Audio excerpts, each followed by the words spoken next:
Bab 49 dan ke-50. Tidak perlu, kata Kevin. Nanti orang akan mengira hal buruk terjadi kalau kau sampai memanggil polisi. Hal itu akan berpengaruh pada bisnis jika kita tidak bisa menjelaskannya. Aku yang akan tangani, beri dia uang lalu mengusirnya. Buang waktu jika harus panggil polisi.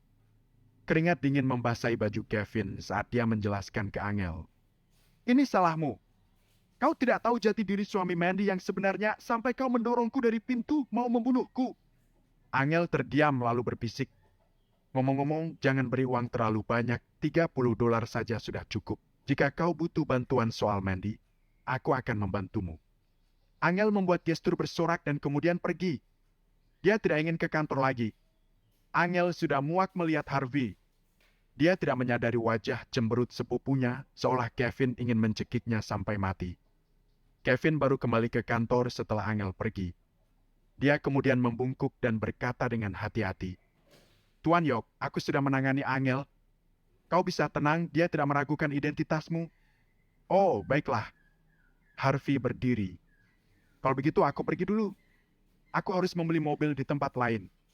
Tuan Yok, apa maksudnya? Kau ada di pusat otomotif sekarang. Bukannya kau suka Porsche Panamera tadi? Mobil itu pasti cocok untukmu. Harvey mengangkat bahu. Mobilnya lumayan bagus, tapi pemilik tempat ini tidak mau bekerja sama denganku. Jadi, aku tidak mau memaksanya. Ya Tuhan. Kevin berkeringat dingin dan kemudian berkata, untuk mengungkapkan permintaan maafku yang tulus, kau bisa membeli salah satu mobil yang kau suka di pusat otomotif ini, aku akan memberikannya gratis. Oh, benarkah? Jika kau serius, aku akan pilih. Mana mungkin Harvey tidak tahu? Kevin hanya berpura-pura bersikap baik dan sopan. Dia sama sekali tidak bermaksud memberikan mobil itu kepadanya. Saat ini, dia sengaja menantangnya. Kevin mencoba membujuknya. Termasuk Porsche itu. Jika kau tertarik, aku akan meminta seseorang untuk mengurusnya. Harvey mengangguk. Oke, kalau begitu aku ingin Porsche. Jangan lupa bayar pajak kendaraannya juga. Aku akan ambil mobilnya nanti. Kevin tercengang saat ini. Bukankah semua orang kaya sombong dan suka pamer? Kevin hanya berpura-pura baik dan sopan. Apa yang sebenarnya dia inginkan? Ada apa? Tidak jadi? Harvey berkata dan tersenyum samar sambil menatap Kevin. Kevin kaget. Dia kemudian buru-buru berkata, Oh, ya aku hanya berpikir mobil ini cocok untukmu. Sesuai dengan pembawaanmu. Aku akan siapkan semuanya supaya kau bisa mengambilnya dan mengendarainya segera. Dia dengan cepat memanggil supervisor dan memerintahnya. Dia menyuruhnya melakukan secepat mungkin. Meski dia tersenyum sepanjang waktu, jantungnya berdegup kencang selama proses berlangsung. Si supervisor sangat heran melihat Kevin memberikan Porsche kepada Harvey secara gratis. Meski begitu, dia tidak berani bertanya lebih banyak dan segera melakukan tugasnya. Setelah dia pergi, Kevin menyeka keringat dingin dan berkata, Tuan Yok, aku sudah memberimu mobil. Bagaimana dengan investasinya? Harvey tersenyum dan berkata, Loh, kau lupa aku sudah menolaknya. Kevin kaget. Pertama kalinya dia bertemu dengan orang kaya yang tidak dapat diprediksi. Dia telah memberikan Porsche Panamera kepada Harvey. Namun Harvey tidak berniat berinvestasi. Usaha Kevin sia-sia. Kevin sangat ingin memanggil petugas keamanan untuk menghajar Harvey. Namun, dia tidak berani melakukannya karena dia tahu bahwa dia orang penting di York Enterprise. Jika dia berani menyentuh Harvey, dia mungkin tidak bisa melihat matahari besok pagi. Dia bahkan tidak berani membicarakan omong kosong, dia sangat hati-hati. Setelah dokumen selesai dan kunci mobil diserahkan kepada Harvey, Harvey berdiri dan mengingat sesuatu. Ngomong-ngomong, kau sangat berminat pada istriku akhir-akhir ini dan kau sangat bangga soal itu. Harvey menyadari hal penting yang sempat terlupakan. Kevin terkejut. Dia segera berlutut di tanah. Tuan Yok, maafkan aku. Aku berjanji, Mandy dan aku akan... Tidak. Aku akan menjaga jarak dari Mandy. Aku sama sekali tidak memiliki niat seperti itu. Ini semua terjadi karena salah Lillian dan Angel. Mereka terus berusaha agar kami bersama. Aku juga sempat terbawa suasana. Tolong, Tuan, aku mohon, kasihanilah. Kevin telah melakukan segala cara. Sial. Mengejar istri dari Yorks, cari mati. Rasanya Kevin sangat ingin mencekik Angel sampai mati. Harvey mengangguk. Aku tidak peduli. Jika kau masih terus mengganggunya, aku akan membunuhmu. Bab 50. Ya, aku mengerti. Kevin mengangguk dengan cepat. Dia tidak berani memikirkan kecurangan apapun saat ini. Setelah beberapa saat, dia mengajak Harvey untuk keluar dari pusat otomotif dan melihatnya mengendarai Porsche-nya. Kemudian Kevin menyadari seluruh tubuhnya basah kuyup oleh keringat dingin. Tuan Quinn, saya tidak mengerti kenapa Anda. Supervisor itu tampak bingung. Plak. Kevin menamparnya. Haruskah aku menjelaskan semua yang aku suruh? Ingat, siapapun yang berani menyebarkan bahkan memberitahu tentang apapun yang terjadi hari ini, aku akan membunuhnya. Harvey meninggalkan pusat otomotif dan menyadari sudah terlalu sore, maka dia tidak kembali ke perusahaan. Setelah mengirimkan pesan ke Mandy, Harvey pergi ke mall membeli sesuatu untuk dibawa pulang. Di sisi lain, Mandy sangat senang saat mengetahui bahwa Harvey akan pulang. Dia lalu menyelesaikan pekerjaannya dengan cepat dan pulang ke rumah. Di ruang tamu, Lillian sedang memegang ponselnya. Dia terlihat marah. Kakek Zima baru saja menelpon dan memarahinya barusan, memintanya untuk membawa Mandy dan Harvey datang ke Villa Zimmer untuk menjelaskan soal kontrak malam ini. Meskipun dia tidak tahu apa yang terjadi, Lillian telah menduga pasti Harvey telah menimbulkan masalah serius lagi. Ekspresinya berubah saat melihat Mandy pulang dan menyapa. Kenapa kau sudah pulang? Di mana si pecundang itu? Mandy berkata dengan lembut. Ibu, dia baru saja mengirimiku pesan, dia akan pulang sebentar lagi. Bagus. Dia menatap Mandy. Lalu ceritakan pada ibu, Angel bilang kau bertemu dengan Kevin tapi pergi terburu-buru, apa yang terjadi? Mandy ragu-ragu dan menjawab. Ibu, aku bertemu Harvey. Ada apa lagi? Jangan bilang sekarang kau sudah luluh gara-gara penyanderaan itu. Lillian kesal. Dengar ya, Mandy. Tidak pernah sekalipun ibu mengubah pandangan tentang sampah itu hanya karena insiden murahan itu. Pikirkan baik-baik. Selama 3 tahun pernikahan, apa pernah kau bahagia?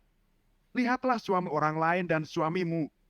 Jika tidak ada si sampah itu, kita tidak akan sesial ini. Lalu kau harus pergi kencan dengan Kevin besok, suka atau tidak. Mengerti? Dia kemudian mengeluarkan ponselnya dan menelpon Kevin. Bibi Yates, ada apa? Kevin berbicara dengan lembut. Dia ingat perintah Harvey dan harus segera menyelesaikan urusannya dengan Mandy. Lillian memelototi Mandy. Dia kemudian tersenyum. Kevin, Mandy sedikit tidak nyaman siang hari ini. Dia mungkin mengabaikanmu. Tolong jangan tersinggung. Aku yang ambil keputusan soal kalian berdua. Bagaimana kalau makan bersama besok? Nada suaranya sangat lembut seolah-olah dia sedang berbicara dengan menantunya.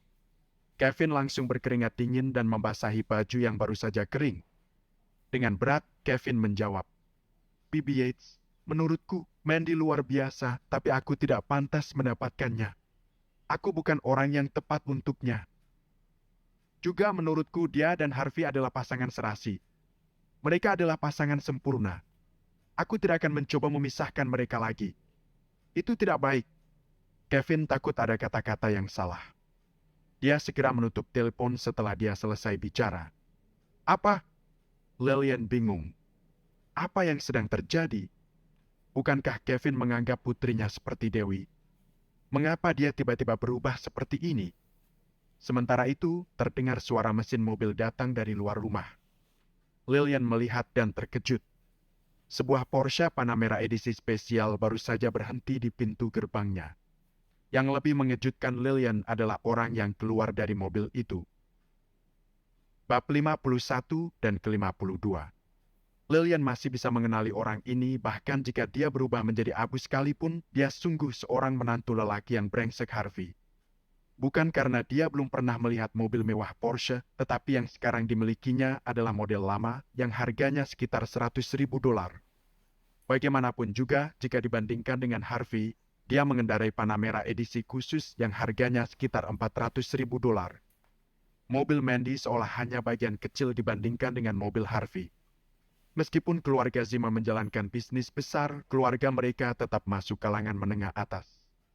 Sulit bagi orang biasa untuk membayar sekian ratus ribu hanya untuk membeli sebuah mobil. Mobil ini bisa dibilang mobil impian Lillian.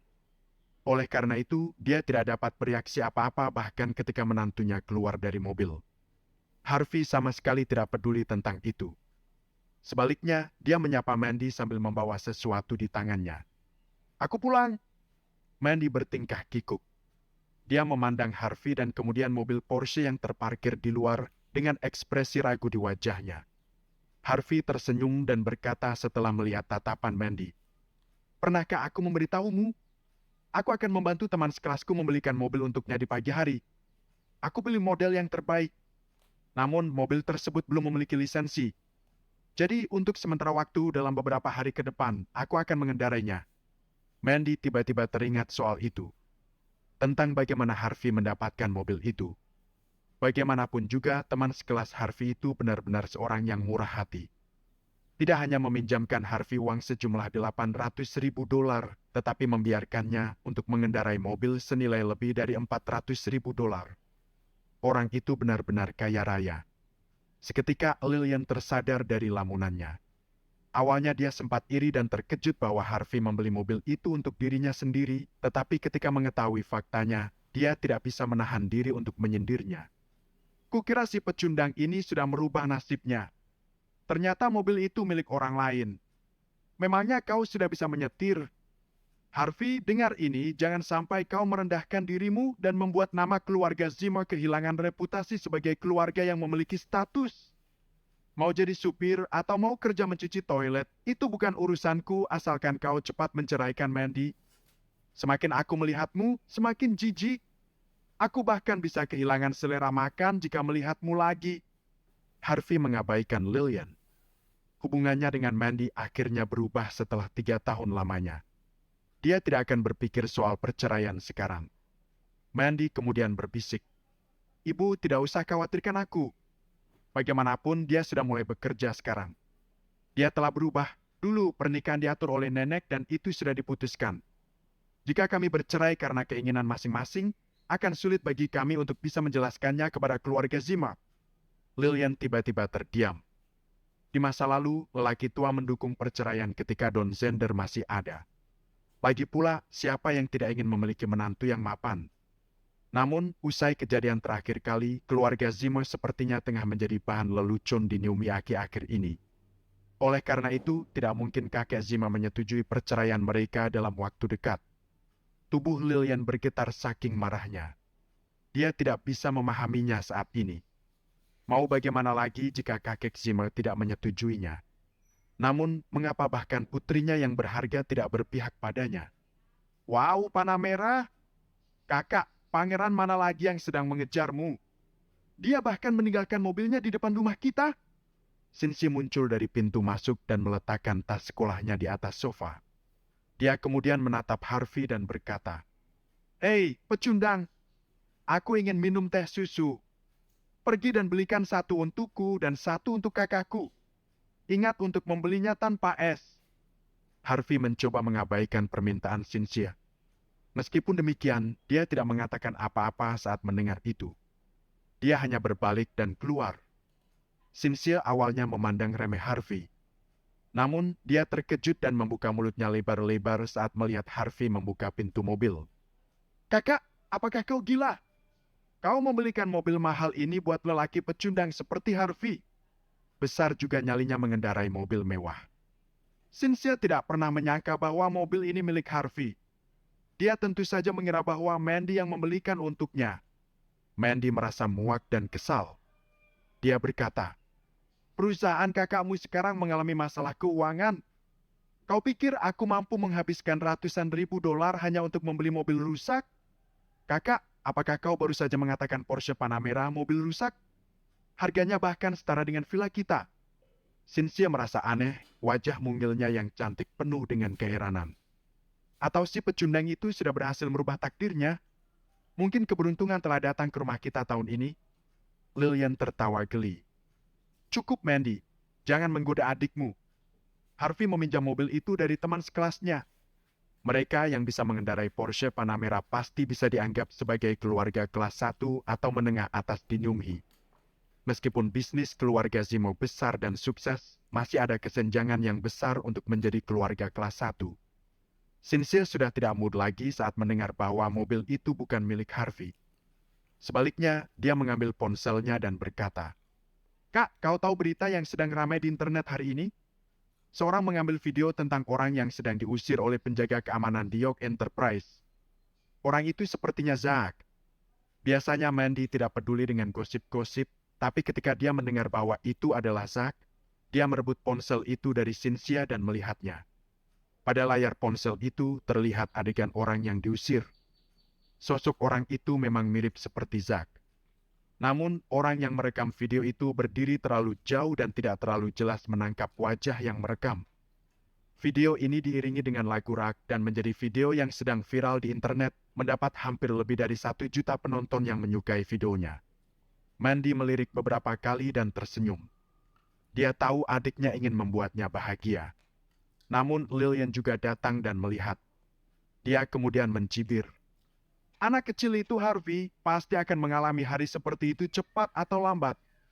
Tunggu sampai aku menemukan menantu yang lebih baik. Aku berharap dia cepat mati. Dia memelototi Mandy dengan penuh kebencian dan dia berpikir sepertinya harus mencari waktu yang tepat untuk mengobrol dengan Mandy. Bab 52. Sementara itu, Harvey sedang mengantri untuk membeli teh susu. Ponselnya tiba-tiba berdering. Suara Evan terdengar dari ujung telepon. CEO, seseorang telah mengupload video Zack yang sedang diusir dari perusahaan dan kini video itu menjadi viral di media sosial. Banyak netizen menanyai kami, menurut mereka apa yang kami lakukan terhadap Zack terlalu kejam, apa menurut Anda kami perlu mengadakan konferensi pers untuk menjelaskannya? Harvey berpikir sejenak. Apa ada rekaman dari ruang tunggu tamu di hari kejadian? Cukup tutupi wajah wanita yang ada di resepsionis dan cari seseorang untuk memposting video itu ke media sosial. Baik. Mata Evan berbinar saat mendengarnya. Harvey memang seorang CEO. Dia mampu menyelesaikan masalah besar hanya dengan 2 kalimat. Kenapa tidak terpikirkan olehku ide itu? Harvey menutup panggilan itu tanpa menunggu pujian dari Evan. Dia mengambil teh susunya dan bersiap untuk pulang. Dia tiba-tiba mendengar suara pekikan rem di belakangnya saat berjalan di pinggir jalan. Sebuah mobil Audi A4 tiba-tiba berhenti di belakang Harvey dan samar-samar mendengar teriakan dari mobil. Saat berikutnya, seorang wanita dengan riasan tebal yang wangi parfumnya bisa tercium dari jarak 10 meter, membuka pintu mobil dengan kasar dan turun dari mobil. Dia menunjuk dan mengutuk Harvey. Kau buta ya? Kau pikir ini jalanmu? Kau pikir bisa menipuku dengan memalsukan kecelakaan jika aku menabrakmu? Kuberitahu ya, jika kau mau menipuku, kau salah orang. Harvey mengerutkan kening. Dia sangat ingin pulang sekarang dan ingin mengabaikan wanita ini. Dia kemudian berbalik dan pergi. Oh, bukannya kau ini teman sekelas kita, Harvey si penipu minuman anggur waktu itu? Apakah kau berhenti dari pekerjaan itu dan mencoba menipu orang dengan kecelakaan palsu sekarang? Tiba-tiba suara sumbang terdengar dari kursi penumpang. Seorang pria berkemeja putih membuka pintu dan keluar dari mobil. Dia menatap Harvey dengan sinis. Harvey mengerutkan kening dan menoleh. Dia kemudian melihat ketua kelasnya di universitas. Howard berdiri di sana melipat tangannya dan menatapnya dengan jijik. Wanita dengan riasan tebal itu mendekat dengan manja di dekatnya dan berkata sambil tersenyum. Howard, apakah kau kenal orang ini? Bukankah dia teman sekelasmu? Howard dengan bercanda berkata, mana mungkin aku lupa? Dia teman lamaku. Aku baru saja bertemu dengannya baru-baru ini. Ngomong-ngomong, apakah kau bekerja paruh waktu dengan menjadi pengantar makanan juga? Howard tertawa terbahak-bahak. Harvey sekarang mengenakan satu set pakaian yang dia beli dari butik pinggir jalan dan membawa 2 gelas teh susu di tangannya yang membuatnya terlihat seperti seorang pengantar makanan. Wanita dengan riasan tebal itu kembali bicara. Jadi dia pengantar makanan. Aku kira dia penipu. Benar-benar mengerikan. Howard, kenapa kau bisa memiliki teman sekelas seperti itu? Memalukan. Lebih baik kau menjauh dari sampah ini selamanya. Howard tersenyum dan berkata, dia bukan hanya sampah, dia telah menjadi menantu yang menumpang hidup setelah lulus dari universitas. Aku dengar dia mencuci pakaian dan membersihkan toilet setiap hari. Saat aku tahu itu, aku hanya bisa melihat bahwa dia sangat tidak berguna sebagai seorang pria.